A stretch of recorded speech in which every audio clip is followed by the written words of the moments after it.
people having a hand in the wrestling business that had no business having a hand in the wrestling business. What a horrible, horrible, horrible, horrible decision for Brad Siegel to make. How do you bring, you know, again, this is my last interview, so I'm going to say what's on my mind, okay? Let's face it.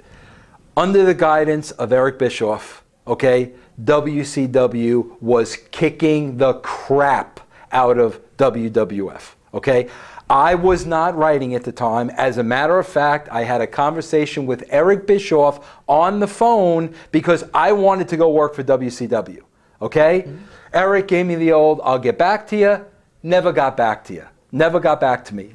I felt so guilty about the conversation I had with Eric Bischoff while I was working for the WWE that the next day I went into Linda McMahon's office, and it was Linda, Vince, and me, okay? And I basically took my balls in my hand because I felt so bad about having that conversation with Eric because I grew up a WWE fan. I was a WWE guy. I was a Vince McMahon guy, okay? I did that behind his back. And I looked them in the eye and I said, listen, at the time I was just writing the magazine. I said, if you think the only thing I'm capable of doing is writing this magazine, you need to tell me that. I need to know that because I needed to hear that from them that all they looked at me as was the magazine guy, and I was gone. I was going to do everything I could do to get to WCW, okay? So I took my balls in my hand. Vince could have fired me on the spot. And I said, listen, I have a lot more to offer this company. If all you think I could do is write the magazine, you need to tell me that. Vince cut a promo on me. And he was like, you know, who were you to come in here and say this and that? And I remember I sat there as cool as a cucumber because, like, I'm knowing I can get fired here. But it wasn't going to be a surprise. And I sat back and I said, Vince, what I'm saying is I can do a lot more for your company. Why are you taking offense to that? And like, he kind of shut him down. Okay, but literally a week after that is when I got the opportunity to write. Okay, I got the opportunity to work on the show with him. Okay, once I started working on the show with Vince, okay, we know what happened with the ratings, okay? Here went WCW because they ran that freaking NWO angle into the ground week after week. It should have ended a year before it did. It sucked, and they kept going with it, going. They ran it into the ground. People were sick of it. Ratings all of a sudden go like this, okay? So now let's face it, whether you want to admit it or not, I kind of had a hand in Eric being released of his duties because once I came on and was part of the creative, the ratings went like this, and all of a sudden Eric wasn't the superstar at TBS anymore. Okay, Eric lost his job. Okay, so now I call Eric looking for a job. Eric gives me the old, I'll get back to you. Never gets back to me. Vince puts me in the spot that I wanted to get at WCW. We totally reversed the ratings. Now Brad Siegel blindly is going to team me and Eric Bischoff. Are you an idiot? I mean, are you an absolute moron? Think about that. Are you a freaking moron? You're putting me with the guy who I had a part in losing his job. He's not now going to want to bury me? Are you that stupid? So from the get-go, you're forcing these two guys to work together that don't know each other. Eric desperately wants his job back, you know, with WCW. I mean, there's no question about that. What is going through your mind to marry these two guys together? What do you say?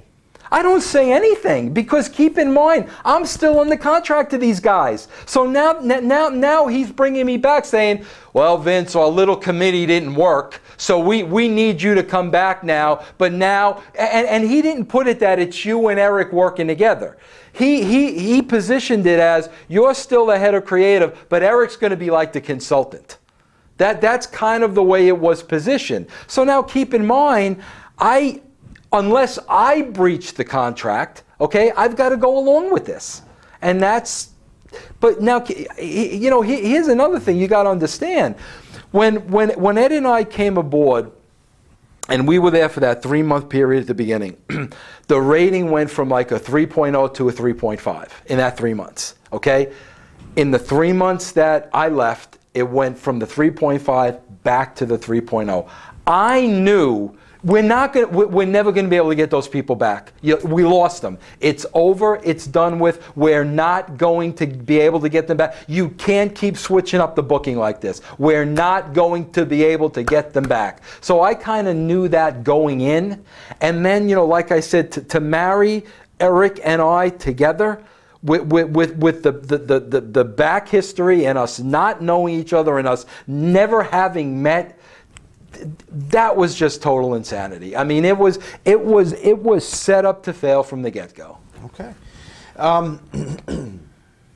Talk about the other shakeups behind the scenes as a result of this. Bill Bush quitting, Sullivan, Dillon, and Juster being sent home, Bob Mould quitting. That all accurate?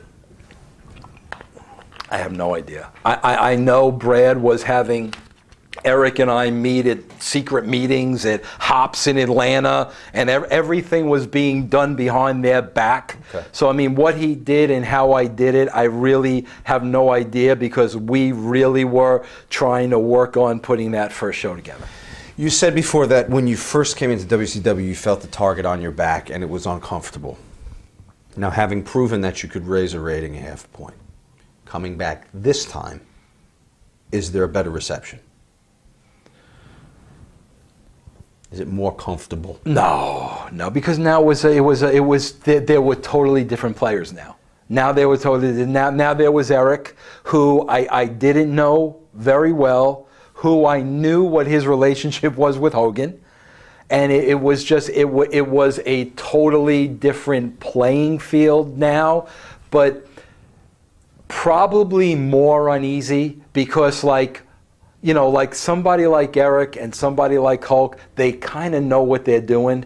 Whereas my whole mentality with JJ and Kevin Sullivan was, give them the show. Let them write the show, because I knew what was going to happen. There was no question in my mind. Let them do it. Go. Let them do the show. I knew what was. The first week I saw that guy come out in the door collar barking, okay.